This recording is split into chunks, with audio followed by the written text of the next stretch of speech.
Hello friends, welcome to my YouTube channel. आज का हमारा टॉपिक है प्राइस इलास्टिसिटी ऑफ डिमांड।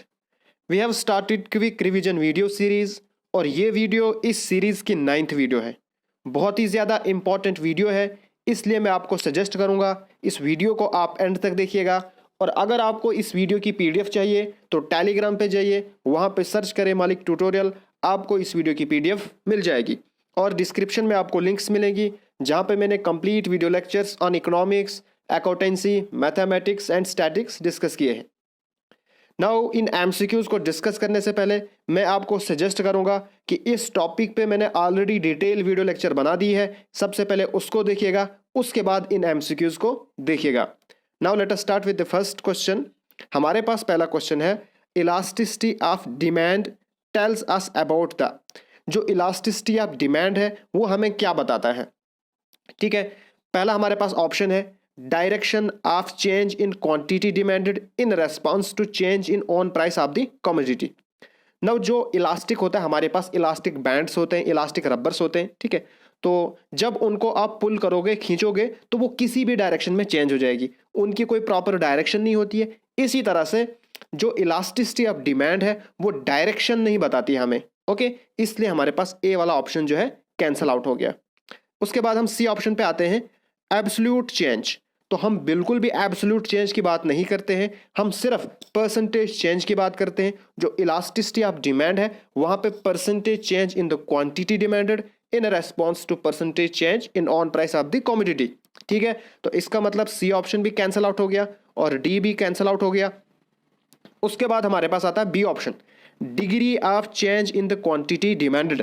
तो प्राइस इलास्टिसिटी हमें डिग्री बताती है कि कितने degree elasticity of quantity demanded change हो गया in response to change in own price of the commodity. और हम मेजर करते हैं elasticity demand is equal to 1, greater than 1 and less than 1, ठीक है। तो this is the degree of change in the quantity demanded in response to change in own price of the commodity. So B option is the correct answer. Next हमारे पास question है, when there is no change in the quantity demanded। जब quantity demanded के अंदर कोई भी change नहीं हो in response to any change in price, it is a situation of, जब हमारे पास जो क्वांटिटी डिमांड है उसके अंदर कोई भी चेंज नहीं आए, ठीक है, और प्राइस जो है चेंज हो, तो उस केस में जो इलास्टिसिटी हो वो जीरो हो जाएगी, बिकॉज वो चेंज ही नहीं हो रहा है। जब कोई चीज चेंज नहीं हो रही है इसका मतलब zero price elasticity, okay. So here A option is the correct answer. Next हमारे पास क्वेश्चन है, slope of demand curve is estimated as. जो स्लोप ऑफ डिमांड करो है उसको हम कैसे मेजर करते हैं? तो हमारे पास ये डिमांड करो होती है, ठीक है, नीचे की तरफ। तो इसको हम, इसका जो स्लोप है ये नीचे की तरफ है, मतलब इसका स्लोप नीचे की तरफ है। तो इसका स्लोप हम कैसे मेजर करते हैं? इसका स्लोप हम मेजर करते हैं change in price upon change in quantity, ठीक है। अब हमारे पास चेंज इन प्राइस यहाँ पे भी है, डीपी मतलब चेंज इन प्राइस, ठीक है, डेल पी मैंने लिखा हुआ है, और यहाँ पे भी है। अब देखिए हमारे पास जो स्लोप ऑफ डिमांड करो होता है वो इनवर्स होता है, नेगेटिव होता है। इसका मतलब जो यहाँ पे नेगेटिव साइन है ये करेक्ट है। So A option is the correct answer.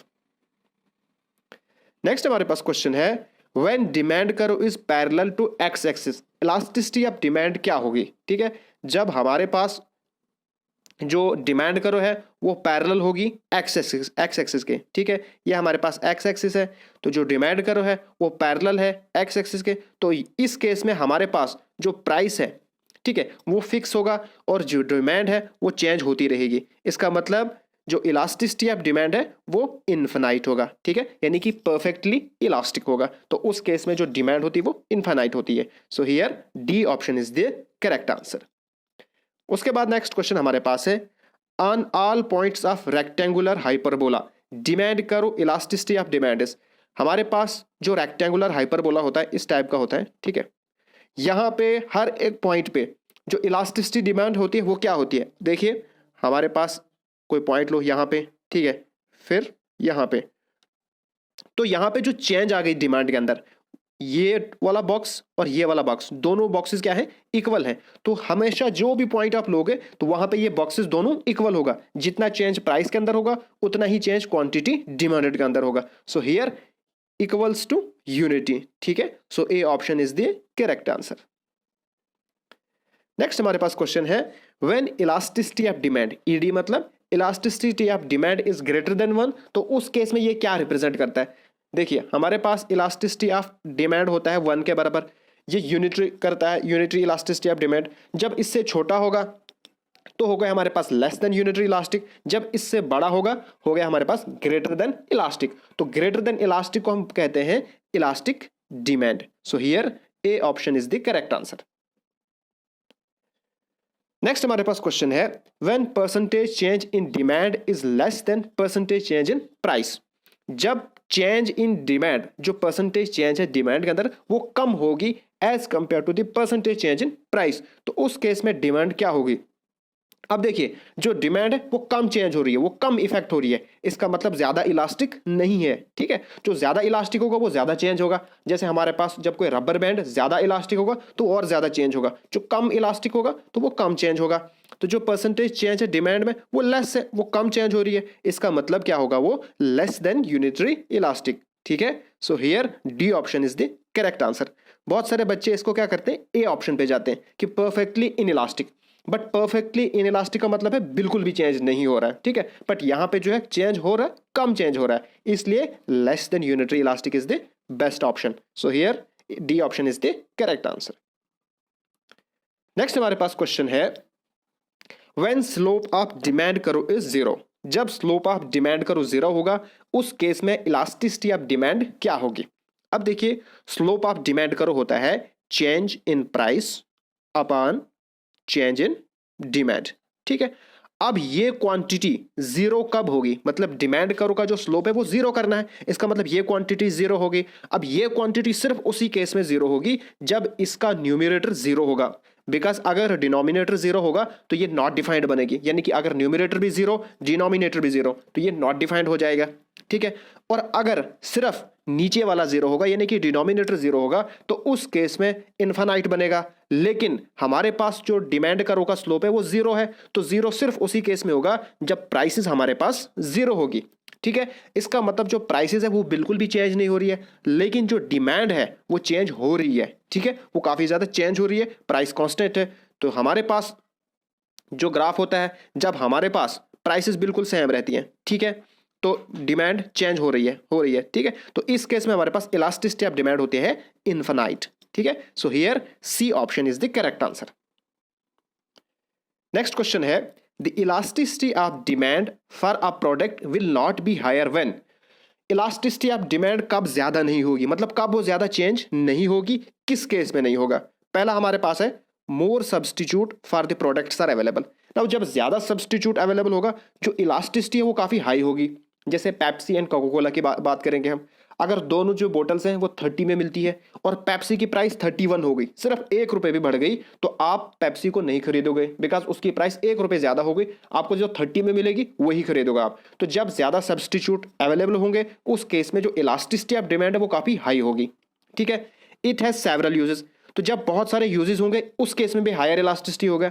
जैसे फॉर एग्जांपल इलेक्ट्रिसिटी, जब इलेक्ट्रिसिटी की प्राइसेस इंक्रीज हो जाएगी तो उसके बहुत सारे यूजेस है, जैसे उसके हीटर लगाते हो आप या फ्रिज लगाते हो, तो आप क्या करोगे, उन चीज़ों को यूज़ करना कम कर दोगे जो ही उसकी प्राइसेस इंक्रीज हो जाएगी, तो ये भी हायर इलास्टिक होगा। ओके, उसके बाद है it is an expensive commodity, जो चीज़ एक्सपेंसिव होती है, ठीक है, उनकी डिमांड, जो इलास्टिसिटी ऑफ डिमांड है वो काफ़ी ज़्यादा हाई होती है। जैसे दिवाली आने वाली है तो दिवाली पे एक्सपेंसिव चीज़ें हम खरीदते हैं बिकॉज हम सोचते हैं कि उस टाइप पे हमें डिस्काउंट मिलता है। ठीक है, उसके बाद आता है it is considered as necessity by its buyer. अब जो चीज़ें नेसेसिटी होती है जैसे नमक है वो काफ़ी ज़रूरी है, अगर वो 20 रुपीज़ का आज मिल रहा है वो 100 का भी हो जाएगा तब भी हमें खरीदना पड़ेगा। ठीक है, तो उनकी जो इलास्टिसिटी ऑफ डिमांड है वो कम रहेगी, लेस रहेगी। So here C option is the correct answer. Next हमारे पास क्वेश्चन है which of the following will have elastic demand, मतलब किस केस में हमारे पास जो 4 केसेस हैं इनमें जो है इलास्टिक डिमांड होगी, मतलब काफी ज्यादा डिमांड जो चेंज होगी प्राइस की वजह से। मैच बॉक्स, जैसे माचिस की डब्बियाँ है, ठीक है, तो उसकी प्राइसेस 1 रुपए से 2 रुपए हो गई तब भी उसमें कोई प्रॉब्लम नहीं होगी, हालांकि 50% इंक्रीज हो गया प्राइस में लेकिन ज्यादा फर्क नहीं पड़ेगा। या बुक्स, तो ये हमारे लिए जरूरी है, हमें खरीदनी पड़ेगी, ठीक है, तो इसकी जो डिमांड होती है वो इलास्टिक नहीं होती है। या मेडिसिन, ये भी जरूरी होती है, ठीक है। उसके बाद हमारे पास आता है एयर कंडीशनर, तो इनकी डिमांड काफ़ी ज़्यादा इलास्टिक होती है। इनके प्राइसेस आपने देखा होगा कि जब कोई ऑफर मिलता है तो तब बहुत ज़्यादा इंक्रीज हो जाती है, ठीक है। जब इनकी प्राइसेस काफ़ी हाई हो जाती है तो कम हो जाती है। फिर हम क्या करेंगे, एयर कंडीशनर से कूलर पे आ जाएंगे, फैन पे आ जाएंगे, ठीक है। तो इन केस में हमारे पास जो डिमांड होती है वो इलास्टिक होती है। So here D option is the correct answer.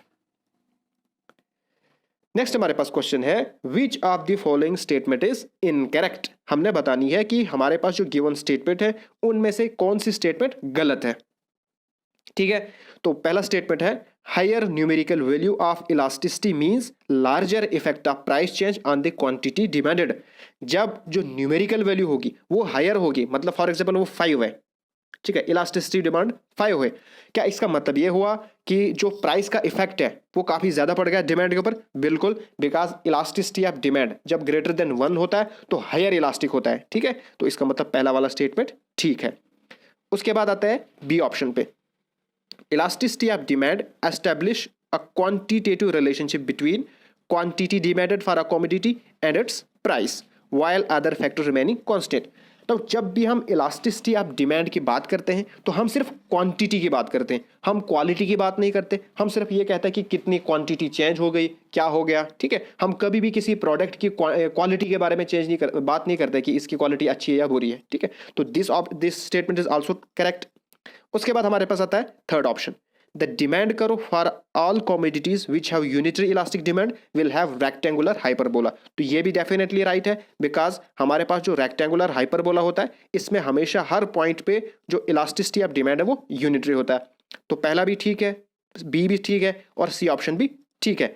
उसके बाद लास्ट वाला जो ऑप्शन है वो है elasticity of demand can very only between -1 to 1। तो ये वाला स्टेटमेंट गलत है और this option is the correct for this, because this is an incorrect option. Because हमारे पास जो इलास्टिसिटी ऑफ डिमांड है वो कुछ भी हो सकती है, आइदर 0 भी हो सकती है, -1 भी हो सकती है, -2 भी हो सकती है, 5 भी हो सकती है, ठीक है। जैसे हमने पढ़ा है कि इलास्टिसिटी ऑफ डिमांड, जो इलास्टिसिटी ऑफ डिमांड है वो ग्रेटर देन 1 भी होती है, ठीक है। वो तो कुछ भी हो सकती है और लेस देन 1 भी हो सकती है, ठीक है। तो इसका मतलब हमारे पास जो करेक्ट ऑप्शन है वो डी ऑप्शन है।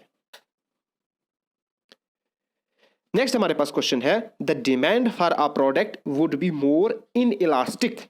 कौन से प्रोडक्ट की डिमांड ज्यादा इलास्टिक नहीं होगी, मतलब कम चेंज होगी? The greater is the time under consideration. तो टाइम का इलास्टिसिटी ऑफ डिमांड पे कोई फर्क नहीं पड़ता, तो ये वाला पहले खत्म हो गया। The less expensive is the product.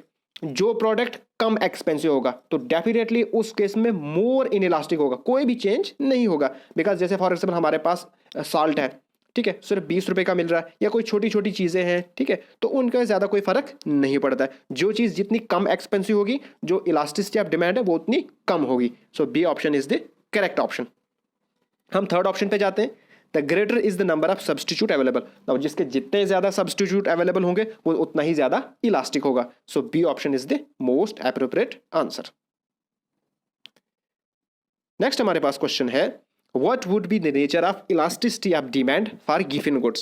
अब हम जानते हैं given goods वो inferior goods होते हैं जिनकी डिमांड इंक्रीज हो जाती है जब उनकी प्राइस इंक्रीज हो जाती है, मतलब there is a positive relationship. So here A option is the correct answer. Next हमारे पास क्वेश्चन है, keeping the health of public in mind the government imposes heavy taxes on the consumption of goods. Now health को mind में रखते हुए government ने क्या किया, हैवी टैक्सेस इंपोज किए कंजप्शन ऑफ गुड्स पे। It restricted the consumption will be determined by whether its price elasticity of demand is. Now अब जो टैक्सेस हैं, जो गवर्नमेंट ने टैक्स अप्लाई किया कंजप्शन ऑफ गुड्स पे, अब हमने देखना है क्या उनसे कंजप्शन रिस्ट्रिक्ट हो गई या नहीं हो गई, ठीक है। अगर हो गई तो हम प्राइस इलास्टिसिटी ऑफ डिमांड से कैसे मेजर कर सकते हैं, ठीक है। अब देखिए, जब जो गवर्नमेंट है वो इम्पोज करेगी काफ़ी ज़्यादा टैक्स, उसकी वजह से प्राइसेस काफ़ी ज़्यादा चेंज हो जाएगी, इंक्रीज हो जाएगी। तो हमने अब देखना है क्या डिमांड भी चेंज हो गई, डिमांड डिक्रीज हो गई। तो अगर हमारे पास लेस देन 1 होगा, सॉरी, अगर हमारे पास ग्रेटर देन 1 होगा, इसका मतलब ये हुआ कि जो इलास्टिसिटी ऑफ डिमांड है वो काफ़ी ज़्यादा चेंज हो गई है, ठीक है। सो हम ये कह सकते हैं कि जो कंजप्शन है वो रिस्ट्रिक्ट हो गई, ठीक है। जो पहले की मात्रा में जो डिमांड होती थी अब वो डिमांड नहीं हो रही है, अब उससे डिमांड कम हो रही है। इसका मतलब जो इलास्टिसिटी ऑफ डिमांड है वो काफी ज्यादा हाई है। So here B option is the correct answer. बहुत सारे इसको क्या करते हैं, सी पे जाते हैं, लेस देन 1 करते हैं, बट लेस देन 1 नहीं आएगा। लेस देन 1 का मतलब ये हुआ कि जो डिमांड है वो ज़्यादा चेंज नहीं होगी। हालांकि जो गवर्नमेंट है उसने काफ़ी ज़्यादा टैक्स अप्लाई किए थे चीज़ों पे, बट फिर भी डिमांड पे कोई फर्क नहीं पड़ेगा। जब डिमांड के ऊपर कोई फर्क नहीं पड़ेगा, हम ये कह ही नहीं सकते कि रिस्ट्रिक्शन हुई या नहीं हुई। ठीक है, so B option is the correct answer. Next हमारे पास क्वेश्चन है, suppose there is a downward sloping straight line, demand curve. हमारे पास जो डिमांड करो है वो डाउनवर्ड स्लोपिंग है, ठीक है, और ये हमारे पास टोटल है 8 सेंटीमीटर, ठीक है, टचिंग बोथ द एक्सिस, दोनों एक्सिस को टच कर रही है। The price elasticity of demand eight 4 point centimetre, हमारे पास यहाँ पे 4 सेंटीमीटर है, ठीक है। तो अब हमने बतानी है कि इस पे इलास्टिसिटी ऑफ डिमांड क्या है। नाउ हम जानते हैं ग्राफिकल मेथड से या पॉइंट मेथड से कि हमारे पास जो फार्मूला होता है एल यू, मतलब lower segment divided by upper segment. आपने याद रखना है L U, that is lower segment divided by upper segment. अब यहाँ पे जो लोअर सेगमेंट है वो भी 4 होगा, ऊपर वाला सेगमेंट भी 4 होगा, बिकॉज टोटल जो लेंथ है वो लाइन की वो 8 है। सो हमारे पास आएगा 4 डिवाइडेड बाय 4, तो ये कैंसिल आउट हो गया 1। So B option is the correct answer. Next हमारे पास क्वेश्चन है, a consumer demand 5 units of commodity at a price of RS4। एक कंज्यूमर डिमांड कर रहा है 5 यूनिट्स जब उसकी प्राइसेस 4 होती है। उसके बाद ही डिमांडेड 10 यूनिट्स, फिर वो अपनी डिमांड इंक्रीज करता है 10 जब जो प्राइसेस है वो फॉल हो जाती है 3 यूनिट्स पे। अब हमने यूज करनी है, हमने फाइंड आउट करनी है प्राइस इलास्टिसिटी ऑफ डिमांड। तो इसके लिए हम मेथड अप्लाई करेंगे परसेंटेज मेथड। तो वो मेथड क्या होता है, change in quantity demanded divided by change in price upon P upon Q, जो पुरानी प्राइसेस होती हैं, ठीक है। अब चेंज कितना हुआ, पहले 5 था और अब 10 हो गया, सो 10 माइनस 5, तो 10 माइनस 5 कितना होता है, हमारे पास होता है 5 अपॉन प्राइसेस कितनी चेंज हो गई, पहले थी 4 अब हो गई 3, मतलब 4 माइनस 3 तो हो गए हमारे पास 1, ठीक है। उसके बाद मल्टीप्लाई, ठीक है, यहाँ पे माइनस भी होता है, मैं उसको नहीं लिखता हूँ बिकॉज यहाँ पे सारे हमारे पास वैल्यू जो है वो पॉजिटिव है। उसके बाद जो प्राइसेस पुरानी थी, तो पुरानी प्राइस कितनी थी, वो हमारे पास थी 4 अपॉन जो पुरानी क्वांटिटी थी वो थी हमारे पास 5, ठीक है। तो ये और ये कैंसल आउट हो गया, तो हमारे पास बचेगा 4। So here B option is the correct answer. Next हमारे पास क्वेश्चन है, availability of closed substitute makes the demand. जब हमारे पास क्लोज्ड सब्स्टिट्यूट बहुत ज्यादा अवेलेबल होंगे तो उस केस में जो डिमांड होगी वो क्या होगी, वो मोर इलास्टिक होगी, काफी ज्यादा इलास्टिक होगी, ठीक है। यहाँ पे बहुत सारे बच्चे क्या करते हैं, पैरेलल टू एक्स एक्सिस करते थे, ठीक है, पैरेलल टू एक्स एक्सिस ये वाला। लेकिन ये वाले केस में हमारे पास जो प्राइसेस है वो बिल्कुल फिक्स रहती है, सिर्फ डिमांड चेंज होती है, ठीक है, इसलिए ये वाला ऑप्शन नहीं आएगा, सिर्फ ज्यादा इलास्टिक हो जाएगी। Okay, so here B option is the correct answer. Next question हमारे पास है, as the flatness of demand curve increases the elasticity of demand becomes. जैसे जैसे flatness of demand curve increase होगी, जो इलास्टिसिटी ऑफ डिमांड है वो क्या बनेगी। अब देखिए हमारे पास जो डिमांड करो है, पहले हम ऐसे लगाएंगे, ठीक है, यहाँ पे हमारे पास इलास्टिसिटी ऑफ डिमांड क्या है, वो 0 है, ठीक है, बिकॉज प्राइसेस चेंज हो रही है, जो इलास्टिसिटी ऑफ डिमांड है वो बिल्कुल फिक्स है, एक ही जगह पे है।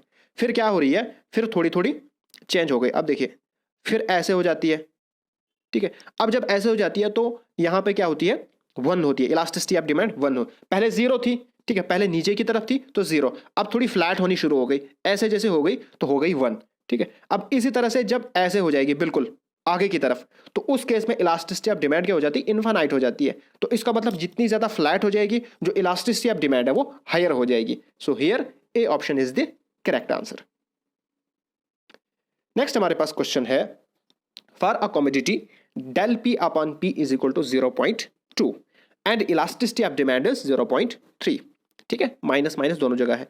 The percentage change in quantity demanded, इस केस में percentage change in quantity demanded क्या होगा, हम जानते हैं elasticity of demand is equal to percentage change in quantity demanded upon percentage change in price, ठीक है।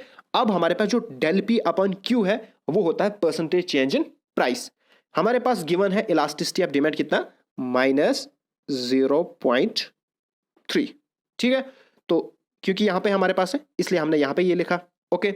उसके बाद जो percentage change in quantity demanded, इसको मैं रखता हूं D upon percentage change in price, तो ये हमारे पास del P अपॉन P यानी कि परसेंटेज चेंज इन प्राइस, ये गिवन है हमारे पास -0.2, ठीक है। अब जो है ये वाला माइनस और ये वाला माइनस कैंसिल हो गया, ठीक है। अब हम इन दोनों को मल्टीप्लाई करेंगे तो ये हमारे पास बनेगा 0.06, ठीक है। अब ये कैसे बना इसको मैं बताता हूं आपको, देखिए 0.3 मल्टीप्लाई बाय 0.2, ठीक है। अगर इसको आप फ्रैक्शन में कन्वर्ट करोगे तो ये बनेगा 3/10, बिकॉज जो पॉइंट है इसका 1 आता है और पॉइंट के बाद जितने डिजिट है इसका डिजिट 1 है तो आएगा 1 0, ठीक है। मल्टीप्लाई बाय इसी तरह आएगा 2/10, 3 2 6, तो हमारे पास बनेगा 6/100, ठीक है। अब ये इसके साथ हो गया तो ये यहां पे आगे आ गया 0, जो पॉइंट 1 है इसका आता है पॉइंट, तो ये बनेगा 0.06, तो इसको हम लिख सकते हैं 0.06। सो here A option is the correct answer. Next question हमारे पास है, relationship between price and demand in elasticity of demand is of dash dash nature. Now जो नेचर होता है क्वांटिटी, जो हमारे पास इलास्टिसिटी ऑफ डिमांड होता है वो नेचर वो डिटरमाइन करती है प्राइस एंड डिमांड के बीच में कौन सा नेचर, ये मैंने पीछे वाले क्वेश्चन में बता दिया है। आइदर क्वालिटेटिव है, क्वालिटी के बेस पे होता है, या क्वांटिटी के बेस पे होता है। इसका आंसर आपने करना है और आंसर जो आप कमेंट बॉक्स में करिएगा और फिर मैं आपको चेक करके बता दूंगा either your answer is right और wrong. So this question is for you guys. Now आज की वीडियो में इतना ही। अगर आपको ये वीडियो पसंद आए तो प्लीज मेरे चैनल को सब्सक्राइब कीजिए और इस वीडियो को अपने फ्रेंड्स एंड क्लासमेट के साथ शेयर कीजिए। Thanks for watching.